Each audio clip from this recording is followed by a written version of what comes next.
Donald Trump made a disgusting comment about Charlie Kirk's widow at a Charlie Kirk memorial where they were giving Charlie Kirk the Presidential Medal of Freedom. And Donald Trump also made another remark towards a reporter, and he commented on his press secretary's body. This all happened within 12 hours of each other. I also have for you some news from the main Senate race and some thoughts about it. But before we get to any of that, if you could please hit like on this video, and if you could please hit subscribe. We are so close to 1 million subscribers. It's insane. And every person who hits subscribe really does help us get to that number. Let's get to this now. So here's Donald Trump spittling in front of TV cameras.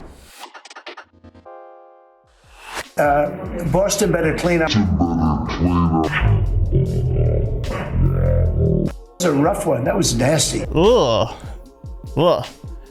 I mean, that is like literally one of the least disgusting things I'm going to show you in this video is Donald Trump spittling in front of cable news cameras. Now, as I said, Donald Trump also made these disgusting remarks about women throughout the entire couple of days. And here is Donald Trump saying this about a reporter. Let's go.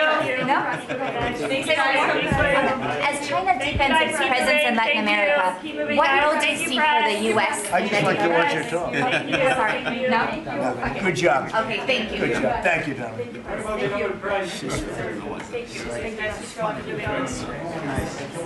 Ugh. One more time, right? We can tell this guy is a pervert. He's a pervert. Also, calling a woman darling, which he does multiple times in this video, is misogynistic. Quite frankly, it's demeaning. As China deepens its presence in Latin America, what role do you see for the U.S.? Look at his eyes. Ugh. See for the U.S. I just like to watch your talk. Sorry, no? Good job. Okay, thank you. Good job. Thank you, Donald.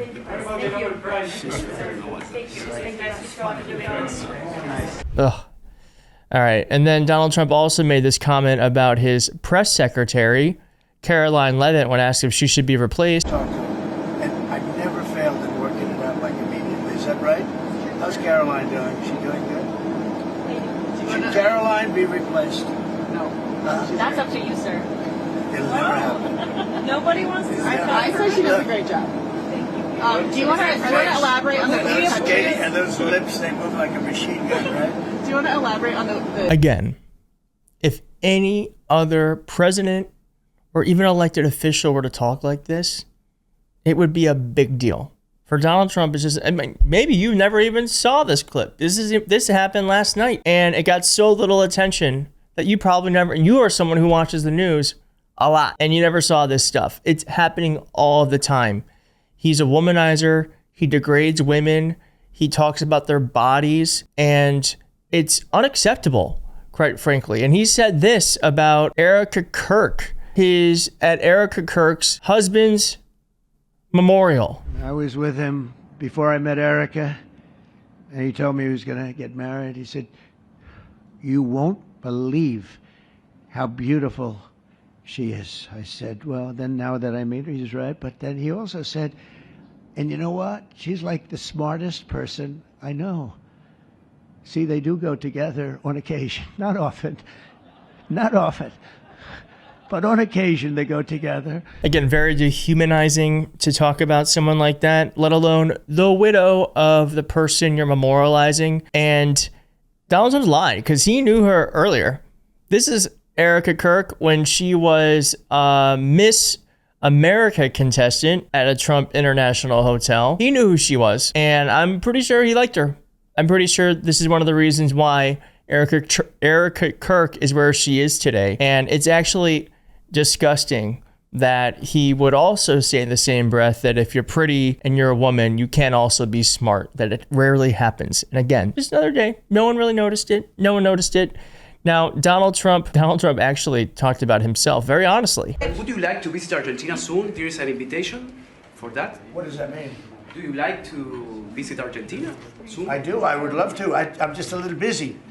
I would love to. I'd love to go to Argentina. I'd like to be like Biden. I'd like to go to the beach. You know? My legs are not quite as thin as his. My legs are slightly heavier. My arms are slightly larger. My body is a little bit larger than his. I'm not sure it would be appreciated on the beach, but I'm not going to take a chance. You won't see me in a bathing suit. You won't see in a bathing suit sitting on a beach in Argentina, falling down, not being able to lift a 3-ounce chair, meant for old people to lift, and he couldn't lift it, so we had a problem. I mean, this is one of the few times Donald Trump is being honest. My legs are not as quite as thin as his. My legs are slightly heavier. We all know that he actually has those kinkles that are happening. His arms are larger. His body is large. Donald Trump, in a rare instance, is actually telling the truth. And I do not ever want to see Donald Trump in a bathing suit. I actually don't even want that image in my head. And I just for a second thought about it. Blah. All right. And then here is Donald Trump also. I feel like this is rapey, for lack of a better adjective, the way that he shook this woman's hand.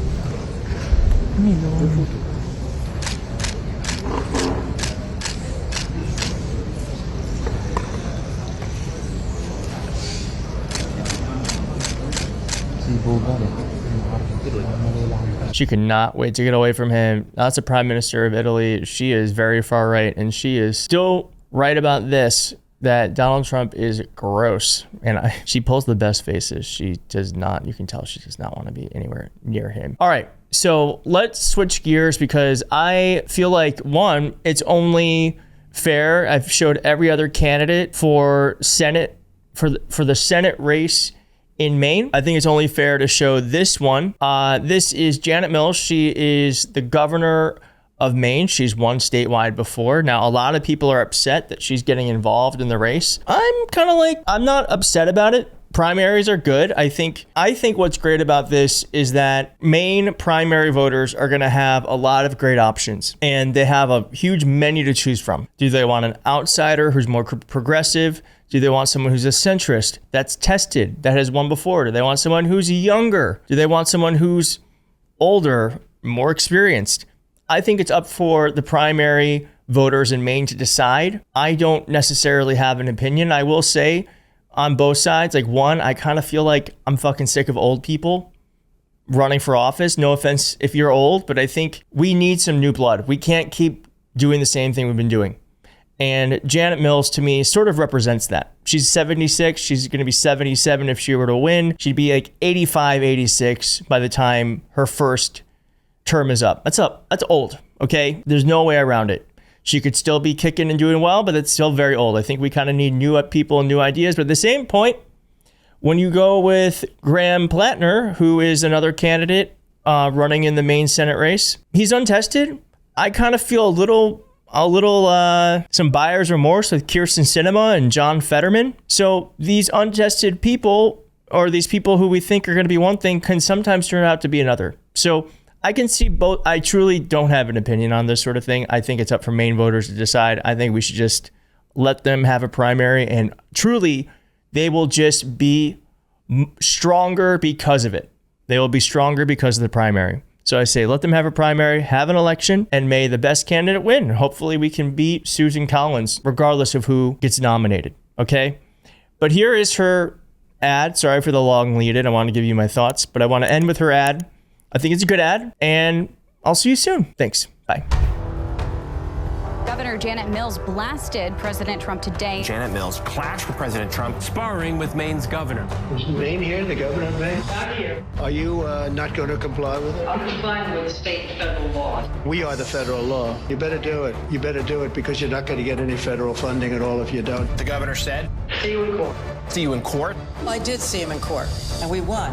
Federal judge ordered the Trump administration to unfreeze federal funds for the state of Maine. You know, my father was a seventh-generation Mainer who stood up for people who couldn't stand up for themselves. And when I was little, he told me, you can't let bullies have their way, or they'll never stop. So I heard my father's voice when the bullies in power said a woman couldn't be a prosecutor, or an attorney general, or a governor. So I fought back, and I won. And yes, it was my father's voice I heard that February morning when the President of the United States confronted me. We stood up to Trump and stopped him from cutting the school lunch program for Maine kids. But there are too many politicians in Washington, including Susan Collins. Susan Collins, we want to thank. Who've forgotten their principles and let bullies like Trump have their way. And it's hurting Maine people. I've never backed down from a bully, and I never will. Honestly, if this president and this Congress were doing things that were even remotely acceptable, I wouldn't be running for the U.S. Senate. But when Trump rips away health care from millions of Americans and drives up costs on everything from groceries to housing to trucks and cars, then turns around and gives corporate CEOs a massive tax cut, and Susan Collins helps him do it after she helped him overturn Roe v. Wade, I hear my father's voice saying, "Fight back, Janet. I won't sit idly by while Maine people suffer and politicians like Susan Collins bend a knee as if this were normal. My life's work has prepared me for this fight, and I'm ready to win. This election will be a simple choice. Is Maine going to bow down or stand up? I know my answer.